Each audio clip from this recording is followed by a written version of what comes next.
ఆంధ్రప్రదేశ్లో కూటమి ప్రభుత్వంపై గంపెడు ఆశలతో ప్రజలు ఆ మూడు పార్టీలను అధికారంలోకి తీసుకొచ్చారు. ప్రజలు ఆశించినవేమీ జరగకపోగా వారి మీద ఆర్థిక పరమైన భారాలు ఇబ్బడి ముబ్బడిగా పడుతున్నాయి.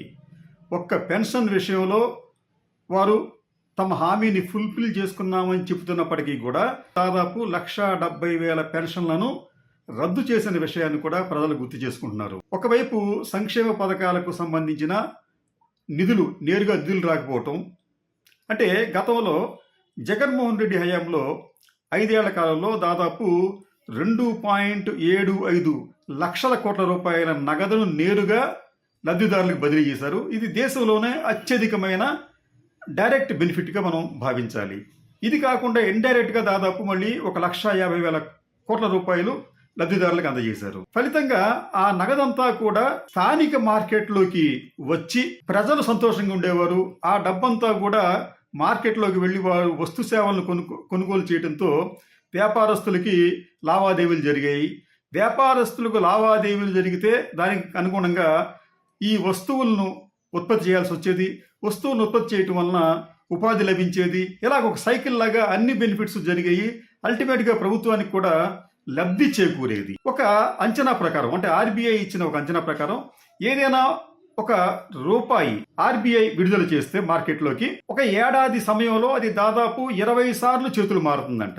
అంటే ఈ జగన్మోహన్ రెడ్డి హయాంలో నేరుగాను అలాగే పరోక్షంగా బదిలీ చేసిన దాదాపు ఈ 2,75,000 కోట్ల రూపాయలు నేరుగా మార్కెట్లోకి రావడం వలన అది వారు చెప్పిందని, ఆర్బీఐ చెప్పిన దాని ప్రకారం 20 సార్లు చేతులు మారాలి.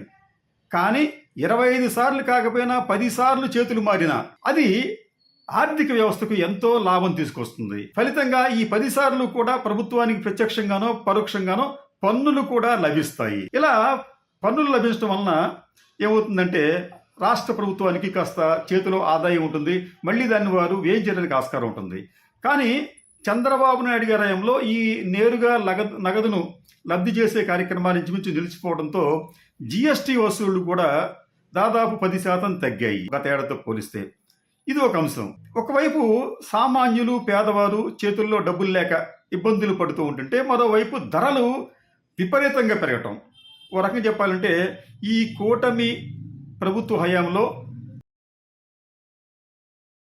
ధరలు కాటేస్తున్నాయి అని చెప్పి మనం భావించవచ్చు. గత ఏడాది జనవరితో పోలిస్తే ఈ ఏడాది జనవరిలో అన్ని నిత్యావసర వస్తువుల ధరలు పెరిగాయి.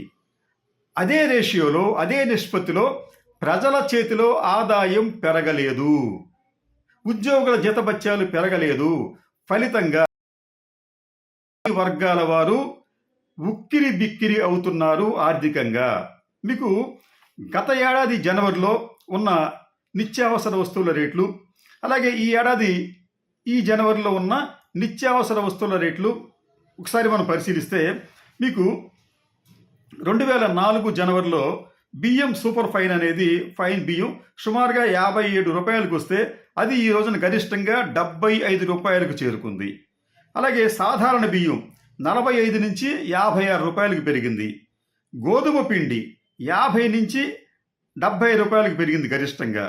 శనగపప్పు 85 రూపాయల నుంచి 140 రూపాయలకు పెరిగింది. పెసరపప్పు 126 రూపాయల నుంచి 170 రూపాయలకు పెరిగింది. కందిపప్పు 150 రూపాయల నుంచి 224 రూపాయలకు గరిష్టంగా పెరిగింది.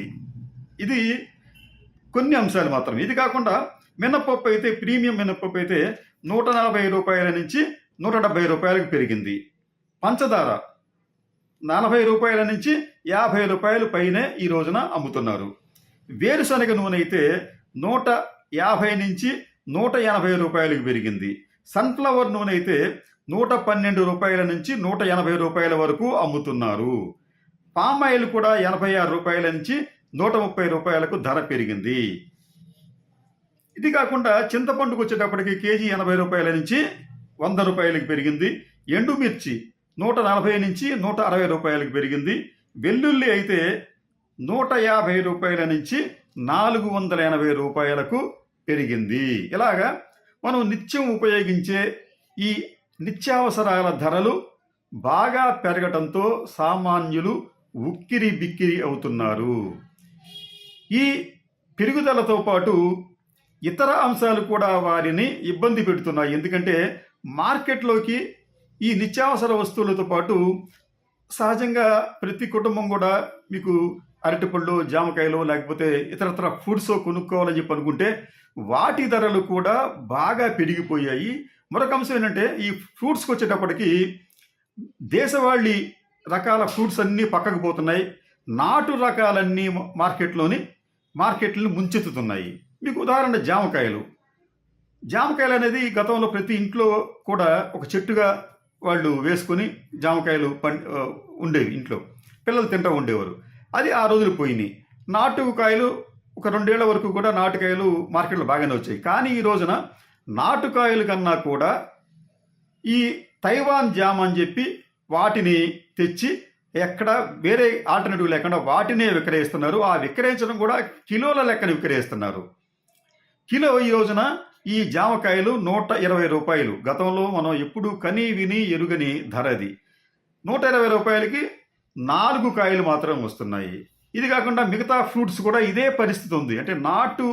అంటే దేశవాళీ ఫ్రూట్స్ అన్నీ పోయి బయట నుంచి మనకి నాటు రకాలు రావటం, అవి కేజీల రూపాయలు అమ్మటం, అవి కూడా సామాన్యులకు అందుబాటులో లేకపోవటం కూడా కొంత ఇబ్బంది కలిగిస్తుంది. మీకు బొప్పాయి కూడా అంతే. బొప్పాయిలు గతంలో నాటు బొప్పాయిలు వచ్చేవి, వాటి ధర కూడా తక్కువగా ఉండేది. కానీ ఈ రోజున హైబ్రిడ్ బొప్పాయిలు వస్తున్నాయి. చూడటానికి మాత్రం ఒక్కొక్కటి గుమ్మడికాయ అంత ఉంటుంది, కానీ టేస్ట్ మాత్రం అస్సలు ఉండటం లేదు. రేట్లు మాత్రం ఎక్కువగా ఉంటున్నాయి. ఇలాగా అన్ని విషయాల్లో కూడా ప్రజలు సంతృప్తి చెందడం లేదు, ఆర్థికంగా భారాన్ని ఫీల్ అవుతున్నారు. సరే, దీనికి కూటమి ప్రభుత్వానికి సంబంధం ఏముంటి అని చెప్పి అనుకోవచ్చు. కానీ ప్రభుత్వం ఇటువంటి ధరలు పెరుగుతున్నప్పుడు మార్కెట్ ఇంటర్వెన్షన్ చేయాలి. మార్కెట్లోకి వచ్చి కొన్ని వస్తువుల ధరలు తగ్గించేందుకు తమ దగ్గర ఉన్న వస్తువుల్ని బయట నుంచి తెప్పించి ఇక్కడ మనకి సరఫరా చేయాలి. అలాగే ఈ పళ్ళు ఫలాలకు సంబంధించి కూడా ఒక అవగాహన కలిగించాలి రైతులకు కూడా. మీరు ఈ కాయలు ఇటువంటి పెంచితే బాగుంటుంది, మంచి మార్కెట్ ఉంటుందని చెప్పి చెప్పగలగాలి. అలా చెప్పలేకపోవటం వలన ఈ రైతులు కూడా పాత పద్ధతుల్ని అనుసరించడం వలన ఆ పంటలు దెబ్బతినటం, ఆ పళ్ళు కూడా నాసిరకంగా తయారవటం.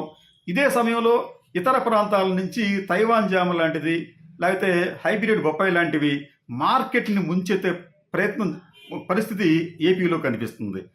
ఈ విషయాల్లో కూడా ప్రజలను అవగాహన కలిగించడానికి, రైతులకి అవగాహన కలిగించడానికి ప్రభుత్వం చర్యలు తీసుకోవచ్చు. అయితే ఈ కూటమి ప్రభుత్వం అధికారంలోకి వచ్చిన దగ్గర నుంచి పవన్ కళ్యాణ్ గారి మాటల ప్రకారం హానీమూన్ పీరియడ్ అంట.